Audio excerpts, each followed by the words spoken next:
Good morning, everybody. We are going to be doing Chapter 9, Lesson 7 today on subtracting unlike fractions. Very similar to our last lesson having to do with adding unlike fractions. Some of the steps are the same. So if you want to refer back to some of the things that we did last week on adding fractions with unlike denominators, that would be probably helpful.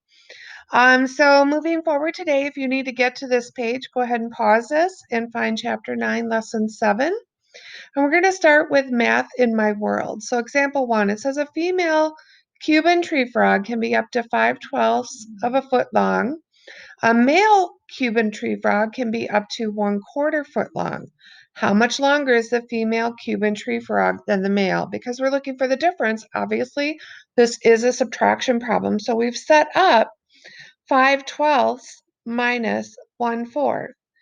So before we can do that, I just want to refresh your memories. We do not subtract or add fractions with different denominators. That's what that unlike denominators means. It means they're not the same. So we have a fraction that has 12 as a denominator and 4 as a denominator. You need to find the least common multiple of 12 and 4, and the book has already done that for you, and they have said that it is 12. So just to refresh your memories, you're looking for the least common multiple. You also have your fraction flip books that you can use, your multiplication charts that you can use. To look down, the 4s and the 12s was the first number they have in common. It is a 12. So moving on to this page, you'll see 5/12 is already in 12, so you don't have to do anything with this fraction. 5/12 just stays 5/12. But this 1/4 needs to be converted into 12ths, making an equivalent fraction so that you have the same denominator. So when you create this denominator, you'll see that 4 times 3 is 12. 1 times 3 is 3. They did this work right here. 1 times 3 is 3. 4 times 3 is 12. 5 minus 3, all you're doing is subtracting the numerators.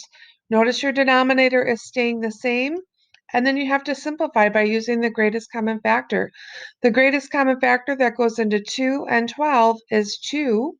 You divide by that, and we find out that a female Cuban tree frog is 1/6 foot longer than the male. Example 2. Jessie finished half of her homework. Lakshani finished 4/5 of her homework.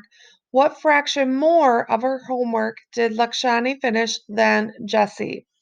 So again, we are looking at, I'm going to skip down here. If you want to do the estimations is right here. 1 minus 1/2 is 1/2. If you think about that, if you have a whole piece of candy and you're splitting half of it with somebody, then you'll have half of it left.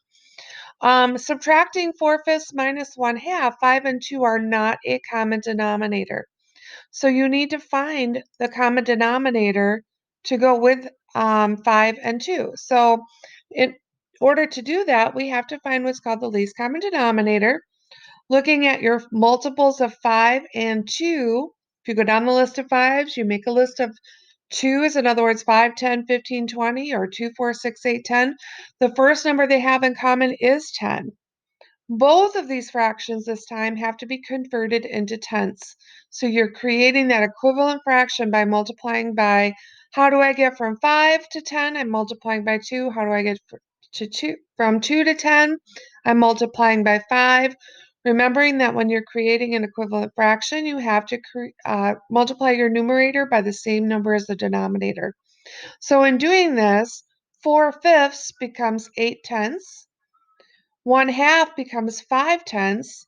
And again, you're just subtracting your numerators and leaving your denominator alone so that you come up with 8 minus 5 is 3. Denominator stays the same. Lakshani finished 3/10 more of her homework than Jessie. If you need to pause this video at any point to write these answers down, go ahead and do that. So some guided practice. We have denominators of 8 and 4.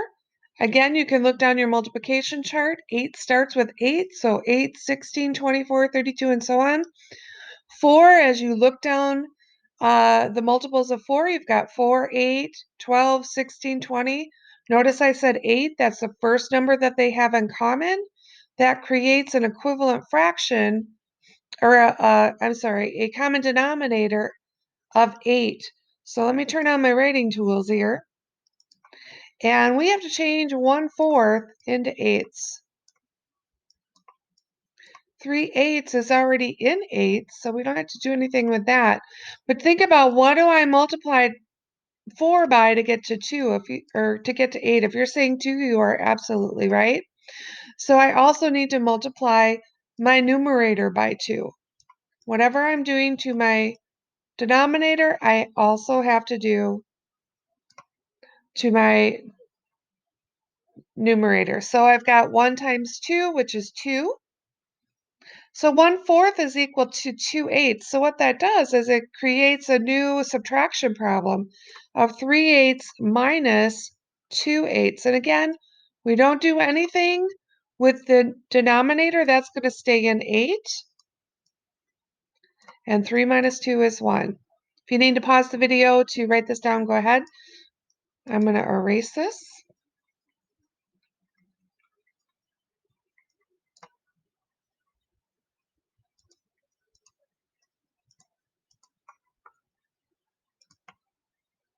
And as you can see, the correct answer is 1/8. So think about the steps that you use to find 3/4 minus 1/12. If you think about, yep, first have to have a common denominator. In this case, the common denominator would be 12. Once you figure that out, you need to create an equivalent fraction and change 3/4 into 12ths. 3/4 is equal to 9/12. I'd end up with 9/12 minus 1/12, which is 8/12. And then I would have to simplify that answer. So there's quite a few steps there. If you think you're going to forget some of those steps, I would write what I just said, down. You can pause this video as much as you need to. Your independent practice problems. I would do the work down here.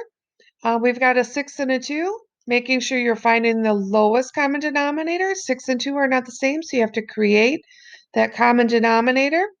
Be sure to use your flip books and whatever else you need for help. And of course, if you have questions, be sure to ask me.